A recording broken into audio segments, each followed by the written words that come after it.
Leonard Boyarsky is the co-game director of The Outer Worlds, which is getting all kinds of buzz here at E3, and we're in a tiny little room with a big, expansive backdrop. I have to tell you a couple things. First of all, I freaking love the game. I've had hands-on time with it.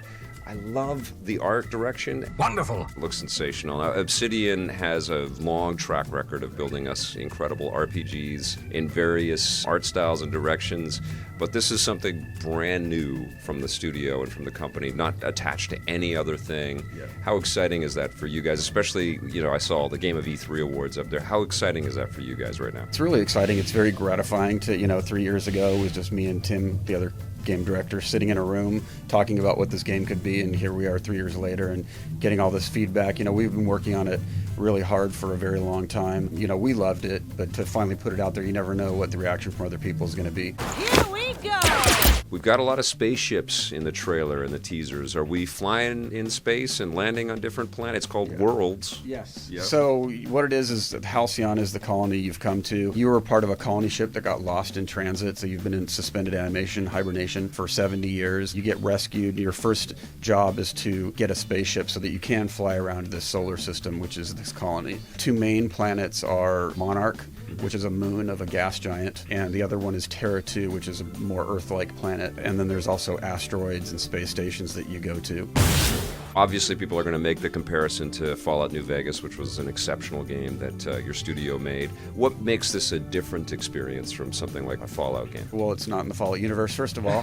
There's a couple aspects to it. I feel like, the Firefly-esque aspect of having a crew, really the focus on your companions as being an integral part of the story and the gameplay. I just think it's kind of like an evolution of a lot of the basic ideas that were in games previous to this. Awesome. I did pick up the Joss Whedon influence. Was he somebody that you looked at creatively when you were putting the script together? The Firefly stuff, definitely. We looked at things like True Grit and Deadwood. Also looked at things like Futurama, and of course we were always big, huge Simpsons fans from back in the day. Just all kinds of stuff coming together to kind of create the unique tone that we found. Yeah, it's got a little Western, it's got a little steampunk, it's got a great sense of humor. I owe you one. Here, hope this gun serves you better than it did me.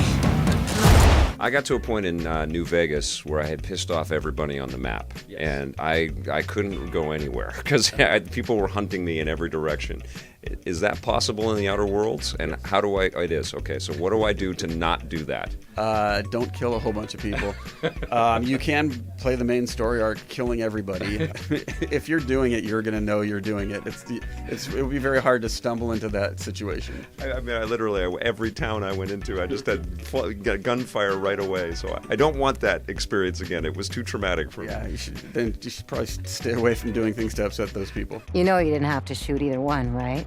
What do you think is going to surprise people the most, when they have their expectations about an Obsidian game and a game that kind of has shadings of something that we are familiar with, like Fallout? What do you think is going to surprise people the most about the Outer Worlds? That's a really good question, because I think if we're talking about Obsidian fans and fans of our game, I don't know it'll be as much of a surprise as just joy at finding something that speaks to what they're looking for. I think for other people who might not be as familiar with it, it's the humor. I think something that might surprise some people is the depth that is in there. It's not all completely spelled out. Like, we know a lot of what's going on behind the scenes, but in the game we don't have like a codex or an encyclopedia where you can get like factual information about stuff, so you're always dealing with unreliable narrators, people telling you what they think is going on, and you as a player kind of having to piece it together and kind of decide for yourself what you think the true story is. Wondering what's going on, eh? Obsidian is making this, and you're working with Private Division, which is a division of 2K. Yeah. But now Obsidian is owned by Microsoft. So is the Outer Worlds an Obsidian-owned game that now Microsoft owns? Is that how it works? Yeah. When we first started developing, that was very important to us, holding on to the IP so that we would, be able to control the future of the game, hoping that there is a future. So when Microsoft bought us, they acquired the Outer Worlds as well. But fortunately, we were able to continue working with Private Division because they've been fantastic from the very beginning, and we wanted to see it through. They started working with us, they stepped up. They wanted to see the game that we wanted to make get made, as opposed to like telling us what they wanted. Well, and I love that this is speaking to Xbox's or Microsoft's ability to put games on all kinds of platforms, because it's coming to PC and PlayStation 4.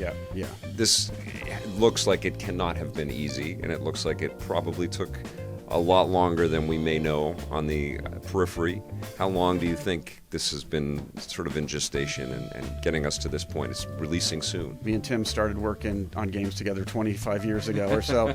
So it's been quite a while. There's some ideas that have been percolating in the back of my mind and Tim's mind for a long, long time. But in terms of this specific game, we started in April of 2016, and then we worked together by ourselves for like a month or two, and then some other people started coming on, like our art director and our lead designer, and then it kind of snowballed from there. So I'd say full production for a little over 2 years, maybe 2.5 years. A lot of it came together real easy and snapped together really quickly, and people were really fired up about it. And then of course there was big chunks of it that were, hauling it up a hill and, feeling like you're fighting for every inch. Yes. But that's the way it is in any kind of creative endeavor like this.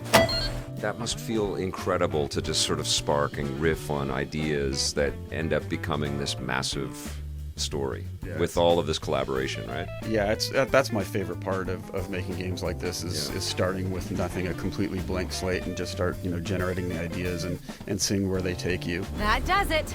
Time for a drink? Congratulations on the reception here at E3, and I cannot wait to jump into this Outer Worlds. Fantastic. Hope you'll have a great time. Thank you. Thank you. We're done here.